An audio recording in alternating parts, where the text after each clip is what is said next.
Recording number 217, fourth chapter second పార్ట్లో 865th పద్యం దగ్గర నుంచి చదువుకోబోతూ ఉన్నాము. భాగవతం చదువుకుంటూ ఉన్నాము.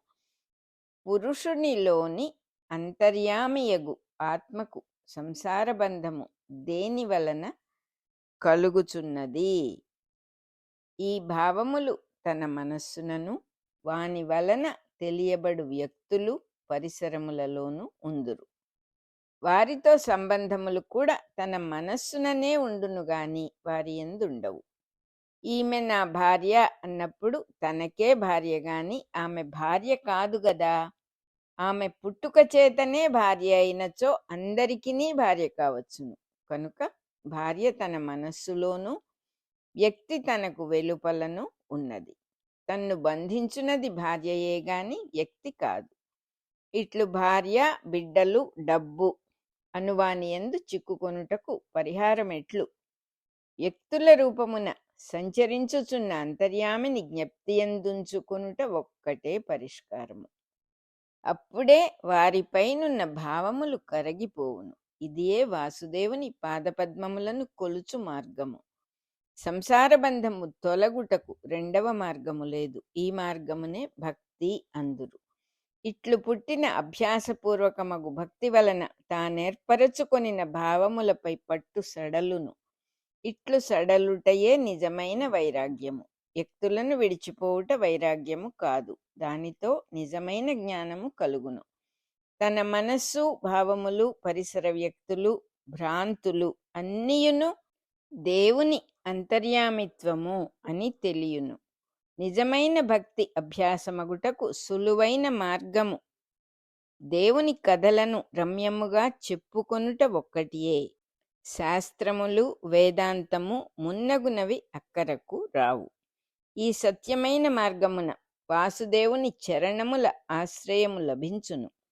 చరణములు అనగా చరించునట్టి విధానములు లేక దేవుని అడుగుజాడలు.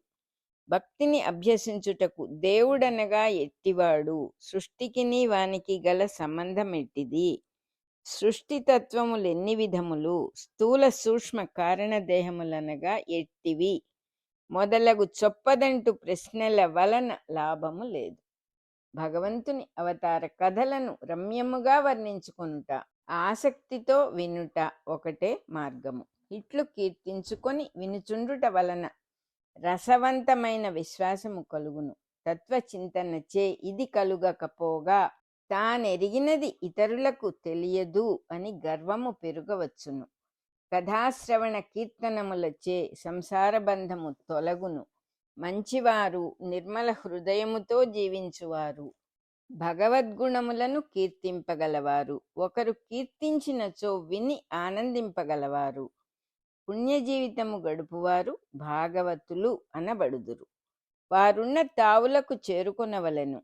వారి వలన నారాయణుని గుణ వర్ణనములను విన్నప్పుడు మనస్సున అమృత ప్రవాహము వంటి అనుభవము అప్రయత్నముగా పుట్టును. ఆ సమయములో ఆకలి దప్పులు కూడా వర్తింపవు. ఇక భయము, శోకము, మోహము అనువానికి తావే లేదు. భగవంతునికి ఏ గుణములున్నవో మనకెట్లు తెలియును? ఈ వర్ణించి చెప్పు పెద్దలకెట్లు తెలియును? ఆ వర్ణించువారి ప్రవర్తనలో ఎట్టి సద్గుణములున్నవో గమనింపవలెను. అవి ఏ భగవంతుని గుణములు అని గ్రహింపవలెను. వారి గుణములను నోరార కీర్తించుకొనుటలో గర్వాదులు తొలగిపోవును. సన్మార్గమున జీవయాత్ర చేయుచు భూతదయ, పరోపకారము, శాంతి, దాంతి మున్నగు గుణములు గలవారి జీవిత సన్నివేశములను గమనించుకొనవలెను. వానినే భగవంతుని లీలలుగా ఎరిగి చెప్పుకొనవలెను. ఈ ప్రయత్నమున అభిమానము, అహంకార మమకారములు వేరుగా సాధన లేకయే తొలగును. మొదట ఈ బుద్ధి స్థిరముగా నిలువదు. వ్యక్తులపై మనకున్న అభిప్రాయములు మారుచుండును గనుక ఈ పెద్దలపై గల అభిప్రాయములు కూడా మారుచుండును. ఈ మార్పులే విఘ్నములు. విఘ్నములు మనస్సున ఉండును గాని పరిసరములలో ఉండవు. అట్టి విఘ్నములలో అశ్రద్ధ ముఖ్యమైనది. అది మాటి మాటికి అడ్డు వచ్చుచుండును. పెద్దల లోపములతో సంబంధము లేక గుణములనే మెచ్చుకొనుటతో ఈ విఘ్నము తొలగును.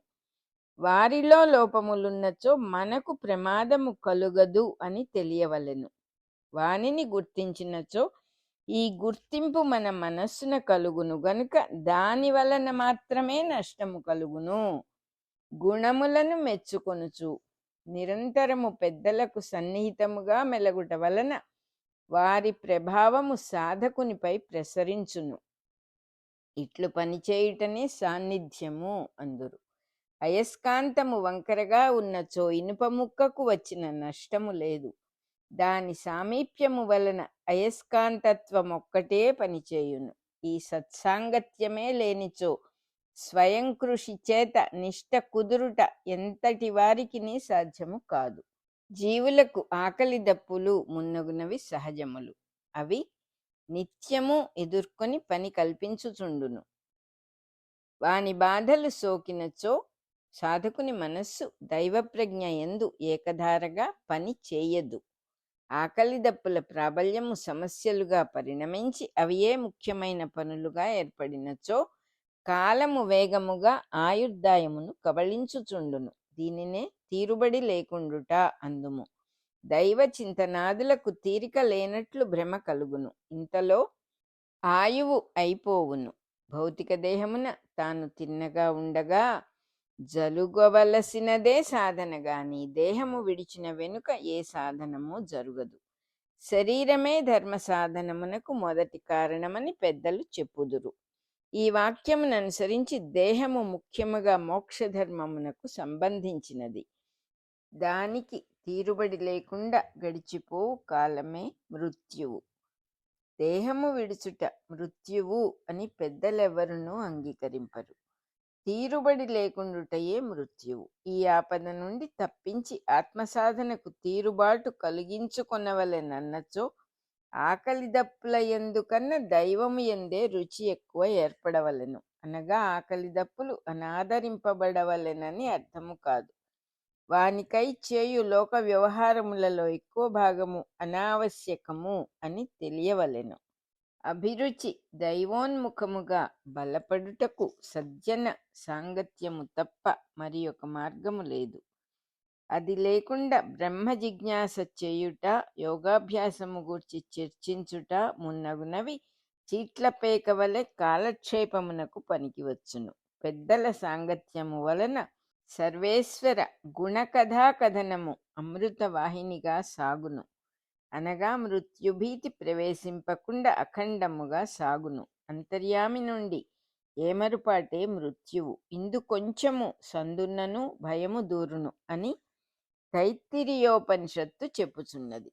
చతుర్ముఖ బ్రహ్మ, శివుడు, మనువులు, దక్షాది ప్రజాపతులు, నిష్ఠాపరులైన సనక సనందనాది మునులు మరియు పులస్త్యుడు, భృగువు, పులహుడు, క్రతువు, అత్రి, మరీచి, వశిష్ఠుడు, అంగిరసుడు మొదలగు మహర్షులను బహుపుణ్యములార్జించిన వారగు బ్రహ్మవాదులు అందరును వాక్కును జయించి ఈశ్వరత్వమును సాధించుకున్నవారు. నిరంతరము తపస్సు యోగ సాధన చేసి సమాధి పొందినవారు.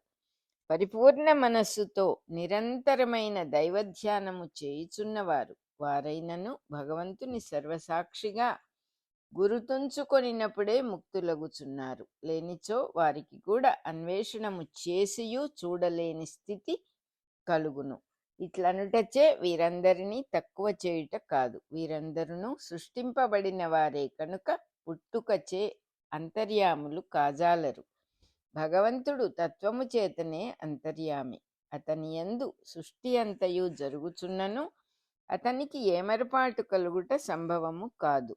తపస్సు, యోగము, వేదాధ్యయనము మున్నగునవి ప్రత్యేక లక్షణములుగా గమనింపబడినప్పుడు అంతర్యామి కన్నా వేరుగా గమనింపబడును. అప్పుడు తన సాధన మార్గము మాత్రము దృష్టి యందుండి అందలి అంతర్యామి గుర్తుండడు. ఈ స్థితి దాటునంతగా సర్వకాలములందును సర్వసాధనలయందును సాక్షిగా అంతర్యామిని గుర్తించుచుండవలెను. సాక్షి అనగా సా ప్లస్ అక్షి, కన్నులు గలవాడు, చూచువాడు అని అర్థము. ఈ ఋష్యాదులు ఒకరినొకరు చూచి వ్యవహరించుకొనవలెను కనుక చూడబడుచున్నది అంతర్యామియే అని మరువరాదు. ఈ గుర్తింపు చెదరినచో ఎదటివారు కనిపించి అంతర్యామి మాయమగును. పైన చెప్పిన వారిలో బ్రహ్మకు కూడా ఇట్టి స్థితి కలుగవచ్చును. చతుర్ముఖుడు అహంకరించి కృష్ణుని పరిశీలింపవచ్చుట, రుద్రుడు మోహిని రూపమును చూచి మోహితుడగుట, దక్షుడు గర్వించి పరమేశ్వరునిపై పగబూని శిరచ్ఛేదము పొందుట, సనకాదులు వైకుంఠమున జయ విజయులను శపించి వారి రాక్షస జన్మములలోని దుండగములచే పరాభవింపబడుట ఈ దృష్టి చెందుటకు నిదర్శనములు. ఈ కథలన్నీయు సోపాన క్రమమున భాగవత గ్రంథమున కూర్పబడినవి. వేదము సర్వాంతర్యామి, అది సృష్టి ఘనము అనగా సృష్టి అంతయు జరుగునట్టి విజ్ఞాన ప్రణాళికతో నిండి ఉండును. వేదమతి విస్తారమైనది. విత్తనము నుండి వృక్షము వలె సృష్టి విప్పారునట్టి ప్రణాళిక దాని యందున్నది. వేదమునకు పారము లేదు, సృష్టికి ఆద్యంతములు లేవు. వేదము అద్వితీయము. సృష్టిలో ఒకరికొకరు ద్వితీయులుగా కనిపింతురు, కానీ అందలి మొత్తము ప్రణాళిక అఖండము. అట్టి వేదమునే నిత్యము వల్లెవేయిచు దాని మంత్రములనే ఉపాసించుచు వేదవాదులైన మహనీయులు కలరు. వారు ఆ మంత్ర ప్రయోగ కుశలతచే వివిధ గుణ సముదాయమును దేవతలుగా ప్రత్యక్షము చేసుకొనగలుగుచున్నారు. తమ ఉపాసన సామర్థ్యముచే ఇంద్రాది దేవతలను అర్చించుచున్నారు. ఈ దేవతలు వారికి ఇష్ట దైవములు. వారెవ్వరునూ ఈశ్వరుని చూడలేకున్నారు. ఈశ్వరుడనగా వెలుపలి అంతర్యామి కాదు, సర్వజీవుల హృదయమునందును చూడబడవలసిన అంతర్యామి. వేద దేవతలను వేరుగా ఉపాసించి ప్రత్యక్షము చేసుకొనగల సమర్థులున్నారు. ప్రత్యక్షము చేసుకొనుట అనగా తనకన్నా వేరుగా మాత్రమే చూడగలుగుట. తమ భావముల రూపములనే వారు దేవతలుగా ఆరాధించుచున్నారు. కనుకనే ఎవరి దేవుడు వారికి ఎక్కువ, ఎవరి మతము వారిది. ఎందరు ఉపాసకులుందురో అందరూ ఇష్ట దైవతములు ఉందురు గదా.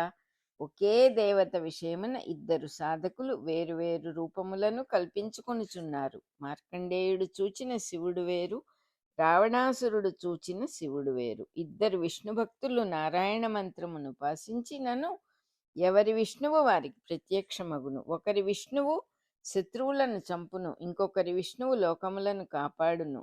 అదితికి ప్రత్యక్షమైన విష్ణువు వామనుడై దితి కొడుకుల నుండి రాజ్యమును హరించి అదితి కొడుకుల కీయవలెను. ఈ విధమైన మార్గము పేరు భక్తి అయినను, పూజ అయినను, వ్రతమైనను, యజ్ఞమైనను, మంత్రోపాసనమైనను అంతర్యామి దర్శనమీయడు.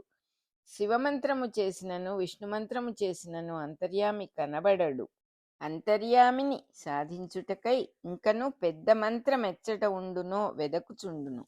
ఇంకనూ పెద్దలు దాచిపెట్టిన తంత్ర రహస్యములున్నవని సాధించుటకు తిరిగి తిప్పలు పడుచుండును. తన వాణిజ్య సంస్థలో అనేకులు పనిచేయుచుందురు. వాణిజ్యము వారిలో ఎవరికినీ చెందదు. తమ జీతము మాత్రమే తమకు చెందును. అందొక్కడు పని ఎక్కువగుట వలన ఎవనినో పెట్టి పని చేయించుకొని జీతమిచ్చును. అతని దగ్గర పని చేయుచున్న వానికి అతడే యజమాని గాని వాణిజ్యమునకు యజమాని ఎట్లుండునో వాడెరుగడు. అట్లే వేదములు చదువువారు వేదం ఎట్లుండునో ఎరుగకపోవచ్చును. వేదమంత్రముల ప్రయోగము చేయువారు ఫలసిద్ధిని పొందుచున్నను ఆ మంత్రములెందులకో తెలిసి ఉండకపోవచ్చును. తాము ఆ ఫలసిద్ధిని ఎందులకు కోరిరో తమకే తెలియదు గదా. లక్ష్మిని పూజించి లక్ష్మీ మంత్రము జపించి ఒకడు ధనధాన్య వస్తు సంపదలను, గృహములను, భార్యను, బిడ్డలను కోరి పొందవచ్చును. కానీ తానట్లేల కోరెనో తనకే తెలియదు. కనుక లక్ష్మీదేవి అంతర్యామి అని తెలియుట సాధ్యము కాదు. ఎవరైనా చెప్పినను నమ్ముటలో కూడా అంతర్యామిత్వం ఉండదు. తాను పూజించు లక్ష్మి అంతర్యామి అనియు, తక్కినవారు పూజించు లక్ష్మి అంతర్యామి కాదనియును కూడా నమ్మవచ్చును. ఈ విధముగానే యజ్ఞ యాగాది క్రతువులతో దేవతల నర్చించు వేదవాదులున్నారు. ఈ వేదవాదులు తామెరుగని దానిని అంగీకరింపని వారు. కామాత్ములు, స్వర్గపరులు అని కృష్ణుడు గీతలో చెప్పెను. వేదములు త్రిగుణములు లక్ష్యములుగా గలవి. నీవు త్రిగుణములను విడిచిపెట్టుము అని కూడా హెచ్చరిక చేసెను. విడిచిపెట్టవలసినది త్రిగుణములనే గాని వేదములను కాదు. త్రిగుణములు లేకుండా వేదములు లభింపవు. పొట్టు లేకుండా ధాన్యము లభింపదు. దంచి పొట్టును తొలగించి గింజలను స్వీకరింపవలెను అని ఆముక్తమాల్యదలో కృష్ణరాయలు హెచ్చరిక చేసెను. ఇంకనూ విశేషము వినుము. తనచే భావింపబడిన దైవము ఎప్పుడునూ భావించువానికి ఇష్టదైవమే గాని తాను సర్వాంతర్యామియే.